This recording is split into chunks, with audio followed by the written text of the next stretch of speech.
Le Zhejiang, au bord de la mer de Chine orientale, est la province qui compte le plus grand nombre d'îles dans le pays. La côte orientale est densément couverte de fermes piscicoles et riche en ressources marines. Le nord de la province est connu comme le pays du poisson et du riz en raison de ses cours d'eau. Et le sud-ouest de la province présente des collines ondulantes et des arbres luxuriants, qui produisent beaucoup d'aliments rares et de gibier. La richesse des produits et des ressources naturelles fait du Zhejiang l'un des berceaux de l'ancienne civilisation chinoise. Le port de Ningbo-Zhoushan est situé à l'intersection de la ceinture économique de la route de la soie et de la route de la soie maritime du XXIe siècle. Il s'est classé au premier rang mondial en termes de tonnage de fret pendant 14 années consécutives et au troisième rang mondial en termes de débit de conteneurs en 2022. Le Zhejiang dispose également d'un grand nombre de plateformes puissantes pour l'ouverture au monde extérieur, telles que l'exposition Chine, pays d'Europe centrale et orientale, et l'exposition sur les produits importés de Chine de Yiwu. Ce sont de bons exemples de la participation du Zhejiang aux échanges sino-étrangers. Le menu du banquet d'État du sommet du G20 en 2016 a fait connaître la cuisine du Zhejiang au monde entier. Bienvenue dans ce nouvel épisode de Secret Chef. Aujourd'hui, nous allons donc explorer la cuisine du Zhejiang, qui est un autre point important de la route de la soie. Et pour goûter aux saveurs les plus authentiques de la cuisine du Zhejiang à Beijing, nous sommes venus ici dans le nord de la ville, au Zhejiang Tower. Allez, suivez-moi.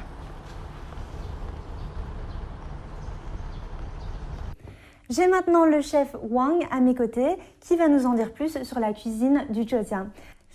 En un rien de temps, vous nous avez préparé une belle table de spécialités qui sont vraiment belles et délicates. Est-ce que c'est une caractéristique de la cuisine du Zhejiang ? Oui, j'ai 4 mots pour résumer la cuisine du Zhejiang. Fine, spéciale, délicieuse et tendre.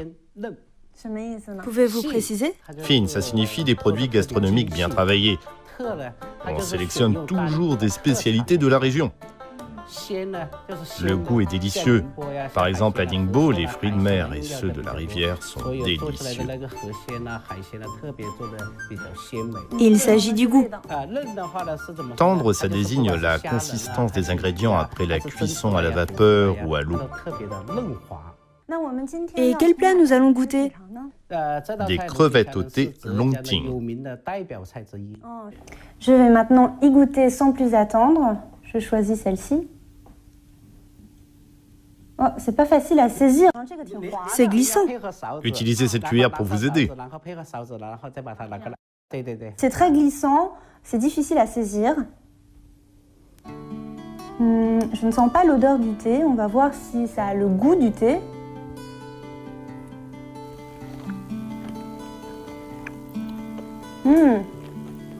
Vraiment très bon. La texture est consistante, élastique, donc un peu caoutchouteuse. C'est vraiment délicieux, la chair est tendre aussi. Mais comment faire pour obtenir cette texture ? Tout d'abord, on choisit des crevettes vivantes et on les décortique. On saupoudre de sel, on remue avec les mains jusqu'à ce que les crevettes aient complètement absorbé la saveur de l'assaisonnement. Ensuite, on prépare de la fécule de maïs et du blanc d'œuf pour en faire une pâte afin d'enrober les crevettes. On les cuit avec un bain dans l'eau et un autre dans l'huile. Ainsi, la texture des crevettes est lisse et tendre. Il y a un léger arrière-goût de thé, mais c'est subtil. Oui, vous avez raison. Nous avons une astuce.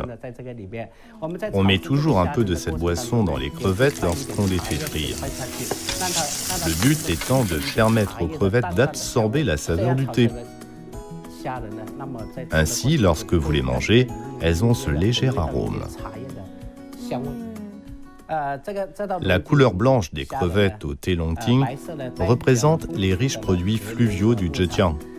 Et les feuilles de thé vertes représentent le magnifique paysage des eaux et des montagnes de la province. Ce plat présente une image magnifique. Goûtez à notre poisson vinaigre du lac de l'Ouest. J'ai entendu dire que pour ce plat, on utilisait des carpes herbivores. Mais la queue de ce poisson ne ressemble pas à celle de cette espèce. Traditionnellement, le poisson au vinaigre du lac de l'Ouest est préparé avec de la carpe herbivore. Mais pour diverses raisons, comme l'adaptation à la clientèle locale, on utilise ici du poisson mandarin. Le goût est bien meilleur.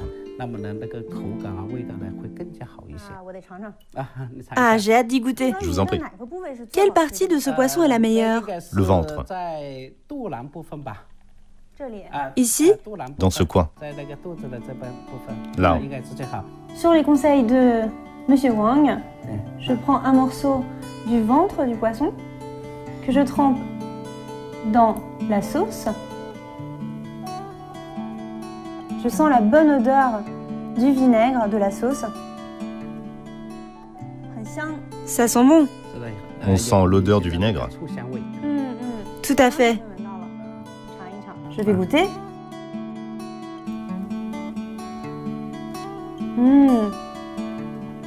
Oh, c'est vraiment bon. C'est sucré et acide, évidemment. Et le goût acide du vinaigre. Et ensuite, au niveau de la texture, c'est glissant en bouche et la chair du poisson est tendre et un petit peu consistante. La texture est si lisse et si tendre. Comment cela se fait-il? Il faut prendre un poisson frais et le couper en deux le long des arêtes. On fait une entaille sur la partie sans arête. Il faut ensuite couper en biais sur le filet avec arête. Ça aidera à réussir la cuisson du poisson. On fait bouillir de l'eau dans un wok. On ajoute du gingembre, du poireau et du vin jaune lorsque l'eau bout. Puis on met le poisson à tremper dans l'eau pendant environ 4 minutes et demie. Ainsi, il sera cuit. Le poisson doit juste être trempé et non pas bouilli, afin qu'il soit plus tendre. C'est également une caractéristique de ce plat. Pour ce qui est de la sauce, elle est très spéciale parce qu'elle est acide, sucrée, mais en même temps, elle ne couvre pas le goût naturel, le goût nature du poisson. Et c'est la sauce qui fait la renommée de ce plat. Alors je vais demander au chef Wang de nous en dire plus sur la sauce. La sauce est préparée de manière à refléter les spécialités bien connues de la cuisine du Zhejiang, avec notre vin jaune Taiping Tia et notre vinaigre de riz. On ajoute ensuite du sel et de la sauce soja et on remue. On épaissit la sauce et on la verse sur le poisson. Puis on saupoudre le poisson de quelques grains de gingembre afin d'améliorer le goût.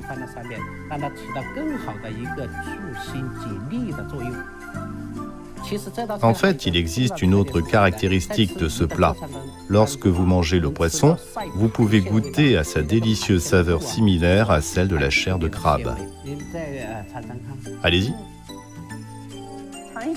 Ok, je vais essayer. Vous voyez bien comme la cuisine chinoise est toujours pleine de surprises. C'est vraiment c'est magique en quelque sorte de voir comment on crée ce genre d'illusion en cuisine. C'est un plat de poisson et pourtant on a l'impression de sentir le goût frais et doux de la chair de crabe. C'est vraiment délicieux.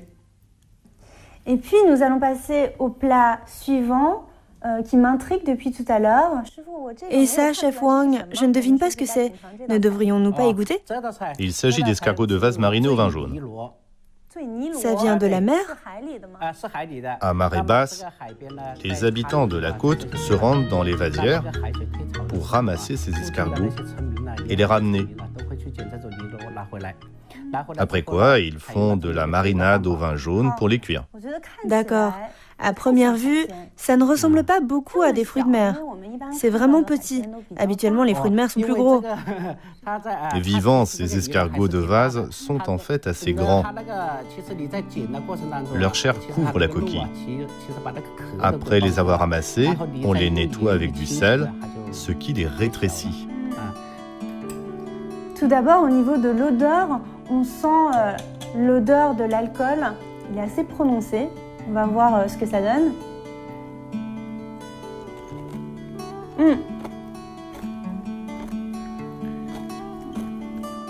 Il y a un fort goût d'alcool. Oui, c'est une marinade au vin jaune. Le goût de l'alcool est prononcé aussi en bouche. Et la texture est un peu croquante. La coquille est comestible? J'en ai mangé. Elle est croquante. Cependant, il est toujours recommandé d'aspirer lentement la chair et de recracher la coquille. Ah, donc elle ne se mange pas? Pour ce qui est de la texture à l'intérieur, c'est glissant, c'est un peu consistant, un peu caoutchouteux. Et au niveau du goût, après avoir senti le goût de l'alcool, on sent un goût d'escargot, j'ai envie de dire. Ça me rappelle les escargots qu'on mange en France. Ça me rappelle aussi un peu, au niveau de la texture, les huîtres crues qu'on mange en Europe. Les fruits de mer marinés au vin jaune ont un goût délicieux. Pour la préparation, il faut mettre dans un bol du vin jaune, du baijiu, de la cannelle et de l'anis étoilé. On y plonge les escargots de vase, puis on couvre d'un film alimentaire. On met au réfrigérateur pendant environ 6 jours. Eh ben, c'est un plat qui demande beaucoup de patience. Il a fallu attendre une semaine pour qu'on puisse déguster ce plat aujourd'hui. La marinade au vin jaune est une cuisson populaire à Ningbo. On peut mariner tout genre de crustacés.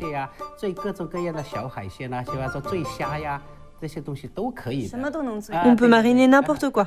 La cuisson avec la marinade au vin jaune préserve la saveur originale des aliments. Ne devrions-nous pas goûter à ceci? Il s'agit d'un dessert, d'une purée de taro aux fleurs d'osmanthus. On a utilisé du taro de Fenghua, dans la province du Zhejiang.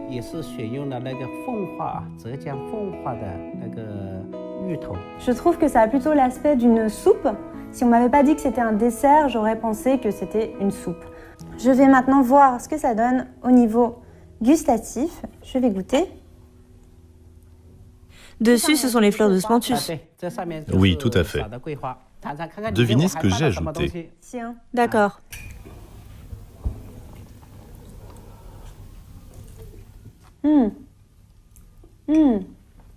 C'est sucré, évidemment. Au niveau de la texture, ça ressemble aussi un peu à une compote de pommes. Mais c'est plus collant et plus soyeux. C'est très bon, j'aime beaucoup. Et je sens aussi le parfum des fleurs d'osmanthus. Et ensuite, je sens comme un petit goût de haricots rouges, mais je ne suis pas sûre. Il y a du haricot rouge, non? Oui. Dedans, il y a de la pâte de haricots rouges, du saindoux, du miel et du lait. On y a ajouté du saindoux et c'est ça qui a donné cette texture soyeuse et onctueuse. C'est délicieux. Voilà comment on fait. On coupe le taro en morceaux, on les cuit à la vapeur, puis on les réduit en purée à l'aide d'un mixeur. On verse dans un wok pour faire mijoter et on sert dans un bol en saupoudrant de fleurs d'osmanthus pour décorer. C'est délicieux, c'est vraiment délicieux. Je ne m'attendais pas à ce genre de dessert, c'est une belle surprise.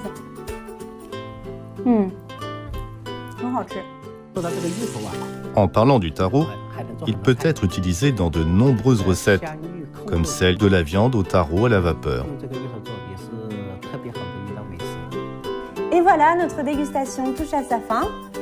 Merci au chef Wang de nous avoir présenté ces recettes délicieuses du Zhejiang. Aujourd'hui, nous avons goûté aux célèbres crevettes au thé long ting. Ensuite, nous avons goûté aux poissons au vinaigre du lac de l'Ouest. Et puis, j'ai goûté à ce fruit de mer que je ne connaissais pas, qui nous vient de la ville de Ningbo, pour finir sur une note sucrée. Et je vais vous laisser pour continuer ma dégustation.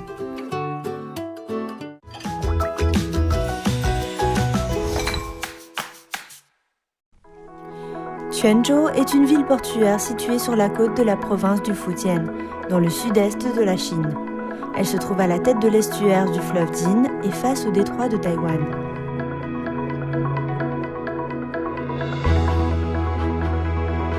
Quanzhou est le seul point de départ de la route maritime de la soie reconnue par les Nations Unies. C'est une ville historique avec un fort accent culturel traditionnel. Aujourd'hui, Quanzhou est une ville dynamique et développée économiquement parlant. Le secteur privé y est florissant avec une contribution à la hauteur de plus de 80% du PIB de la ville. Quanzhou tient à cœur le développement de l'économie réelle. La ville a formé 9 grappes industrielles d'une valeur de 100 milliards de yuans, notamment le textile, l'habillement et l'alimentation.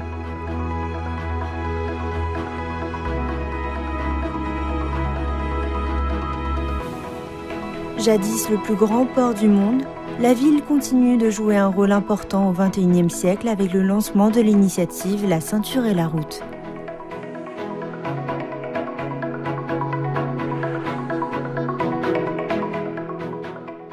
La ville de Quanzhou est non seulement connue pour être le point de départ de la route de la soie maritime, elle est aussi considérée comme la capitale gastronomique du sud du Fujian. Et à Beijing, il est aussi possible de goûter à ces spécialités ainsi qu'aux recettes d'autres régions de la province. Et c'est pour ça que nous sommes venus ici, à l'hôtel du Fujian. C'est parti! Je suis maintenant avec le chef Sun qui nous a préparé ces quelques recettes qui ont l'air vraiment très appétissantes. Et je propose de commencer par un plat de la ville de Quanzhou. Bonjour chef Sun, parmi ces plats devant nous, lequel est le plus représentatif de la ville de Quanzhou? C'est le canard et l'étouffée au gingembre. Pourquoi celui-là? Parce que ce plat est originaire de Quanzhou. Il s'est ensuite répandu dans les régions voisines, c'est-à-dire le sud du Fujian ainsi que Taïwan. C'est pour ça qu'il est le plus typique de la ville. Ce plat se voit rarement à Beijing, n'est-ce pas?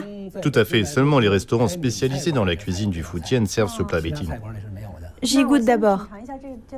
La viande a une belle couleur brune, regardez.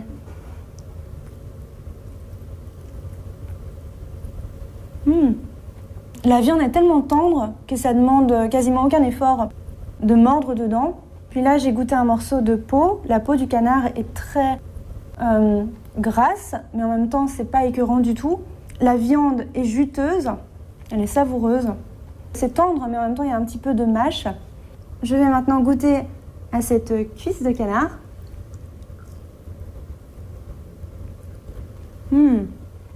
Le goût est légèrement salé, mais ensuite il y a un arrière-goût sucré ou légèrement sucré. On peut manger le gingembre aussi? Oui, bien sûr. Je vais aussi goûter à un morceau de gingembre. Effectivement, on sent le goût poivré du gingembre, mais ce n'est pas trop piquant. Parce qu'on a bien fait suer, ce qui demande de la maîtrise en termes de température. Pendant la cuisson, il a perdu de sa saveur piquante. Mais manger du gingembre chasse le froid dans le corps et le canard a également des propriétés toniques. C'est un plat bon pour la santé? Voilà, tout à fait. Avant la cuisson, les morceaux de canard sont blanchis. Puis on fait revenir les tranches de gingembre dans de l'huile de sésame. Il faut absolument utiliser du gingembre maturé. Une fois qu'on les a bien fait revenir, mettez les morceaux de canard, du vin de cuisine et l'assaisonnement. Puis laissez mijoter 40 minutes à feu doux.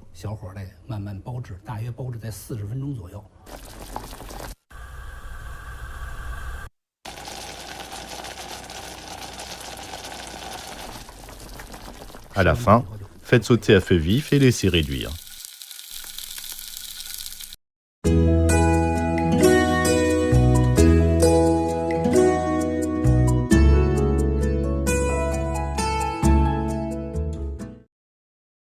Goûtez à ce Bouddha qui saute par-dessus le mur. C'est un plat très spécifique du Fujian, il est très connu. Pourquoi il s'appelle comme ça? C'est un nom très intéressant. Il y a une histoire. Au début, il ne s'appelait pas comme ça, mais bénédiction complète. À l'époque, il attirait des lettrés qui, après y avoir goûté, étaient très impressionnés par ce plat. Ils ont eu l'idée d'écrire un poème sur place. Le pot ouvert, l'arôme se répand dans le quartier, de sorte que le Bouddha saute par-dessus le mur pour y goûter. Le propriétaire du restaurant a donc annoncé qu'il renommerait le plat « Bouddha qui saute par-dessus le mur ». Goûtez. J'ai hâte de déguster à ce Bouddha qui saute par-dessus le mur. Soulevez le couvercle. On sent un parfum très fort, comme le dit le poème. C'est beau, il y a beaucoup de choses là-dedans. Cette soupe est très compliquée à réaliser. Tout d'abord, on prépare le bouillon de base. Il faut du canard, du poulet, du travers de porc, puis du jambonneau, des pâtes de poulet, du jambon, de thym roi, etc. Ce bouillon demande 8 heures de cuisson. Pour la soupe, il faut des ormeaux, des champignons, des œufs de pigeon, des noix de Saint-Jacques, des tendons de jambonneau, des vessies natatoires et du concombre de mer. Après préparation, ces ingrédients sont plongés dans le bouillon de base où on les fait mijoter.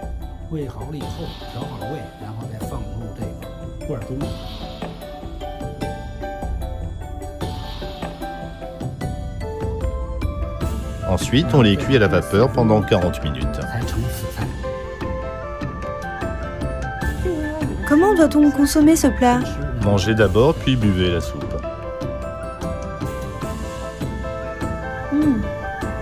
La texture est tendre, c'est très bon. Je vais goûter à plusieurs ingrédients.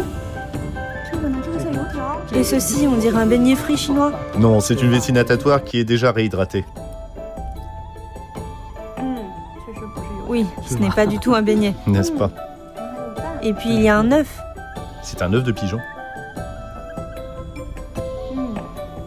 Ah, c'est bon. Puis je vais goûter à la soupe. La soupe est vraiment épaisse. Tout à fait. On sent plein de goûts différents. Elle est épaisse, regardez la couleur. Elle est épaisse, elle est très goûteuse, savoureuse. On sent le goût de la viande aussi, des différents fruits de mer et des champignons. Tout est concentré dans cette soupe savoureuse. La réussite de cette recette dépend du bouillon de base. Comme le chef Sun l'a évoqué, il faut laisser mijoter pendant des heures différents ingrédients dans un pot couvert par une feuille de lotus.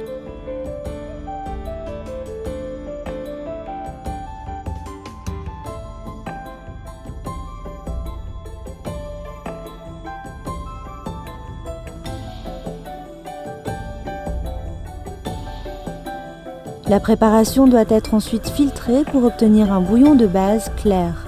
Un proverbe local dit « un bouillon de base, 10 soupes différentes ». C'est-à-dire que les gens du Fujian excellent en soupes de saveurs différentes avec des ingrédients spécifiques. Par exemple, cette soupe de poule au coquillage demande également une longue cuisson. On fait bouillir du porc, du poulet, du bœuf avec du vin jaune et d'autres assaisonnements.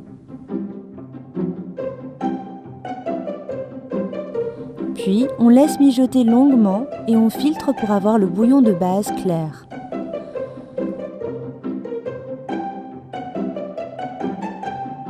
Avec le Bouddha qui saute par-dessus le mur, cette soupe est une belle illustration de ce proverbe. Et avec ça, comment on fait? Soulevez le couvercle et versez le bouillon dans la tasse. Oh. C'est un côté très cérémonial. Je vais d'abord goûter à cette soupe. La soupe est claire. De nouveau, c'est une soupe savoureuse. On reconnaît le goût du bouillon de poule. Et puis je vais goûter à ce fruit de mer, qui est une sorte de coquillage.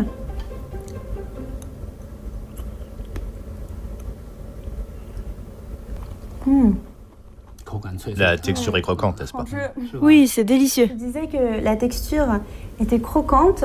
C'est une texture qui me rappelle un petit peu certains champignons. C'est un goût frais, de nouveau, un goût frais propre aux fruits de mer. Un goût légèrement sucré, un arrière-goût sucré. Le bouillon a un goût frais et salé et le coquillage a un arrière-goût légèrement sucré. Exactement, ce sont des saveurs qui s'accordent très bien. Il y a le goût savoureux de la soupe qui se marie très bien avec le goût frais et légèrement sucré du coquillage. Et puis, on passe à quel plat? Essayez ces boulettes de litchi. Des boulettes de litchi? Ce n'est pas à base de ce fruit, n'est-ce pas? Non, c'est à base de porc et de châtaigne d'eau. Pourquoi ce nom? Parce que la couleur, la forme et la texture ressemblent à celle du litchi. Goûtez. J'aime beaucoup ce goût aigre doux. La cuisine de Fuzhou est spécialisée dans l'utilisation de la lie de levure de riz rouge, ainsi que du sucre et du vinaigre, comme le montre bien ce plat. Et donc malgré son nom, il n'y a pas de litchi dedans. Son nom est dû à sa forme. La châtaigne d'eau apporte une texture croquante, mais dans l'ensemble, la boulette est tendre. C'est délicieux. On coupe d'abord le filet en tranches, puis on fait des croisillons à la lame. À quoi ça sert? À faciliter la cuisson et à faire pénétrer les saveurs. C'est aussi esthétique. On a recours aux croisillons dans de nombreux plats, comme par exemple les reins de porc, des boulettes de litchi et des rouleaux de calamar. Ensuite, ajoutez du sel, du glutamate, du vin de cuisine, de l'œuf et de la fécule de patate douce. Enduisez bien la viande pour aider à donner forme. Ensuite, placez une châtaigne d'eau coupée dans la tranche de porc, formez une boulette, puis on fait frire. Ensuite, on prépare la sauce aigre douce. Versez les boulettes dans la sauce, mettez de l'amidon liquide et faites sauter.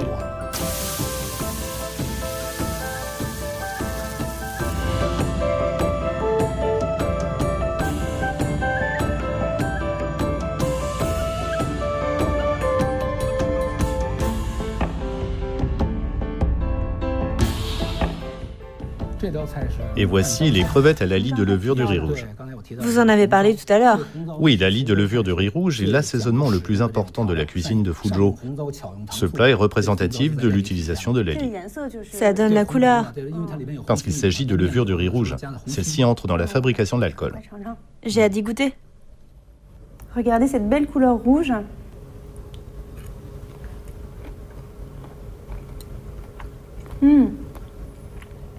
On sent l'arôme de l'alcool, il y a un goût fermenté donc. La crevette est croquante, il y a un goût frais et c'est un peu plus salé que ce que je pensais. Ce goût salé vient-il de la lie? Non, c'est salé parce que les crevettes ont été assaisonnées avant la cuisson. Une fois marinées, les crevettes sont frites.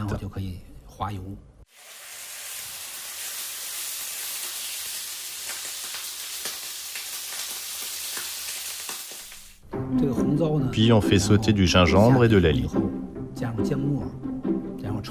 On assaisonne avec un peu de glutamate et de sucre. On ajoute ensuite les crevettes et on fait épaissir la sauce. Faites sauter un peu.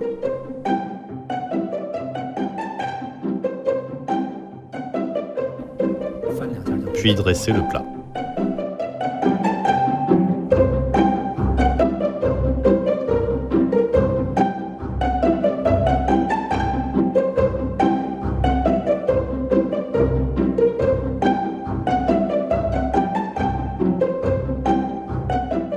Voilà, notre dégustation touche à sa fin. Merci au chef Sun de nous avoir présenté toutes ses spécialités. Et évidemment, la cuisine du Fujian nous réserve encore de nombreuses surprises. Je vous invite à l'explorer petit à petit dans les épisodes à venir. À bientôt dans Secret Chef.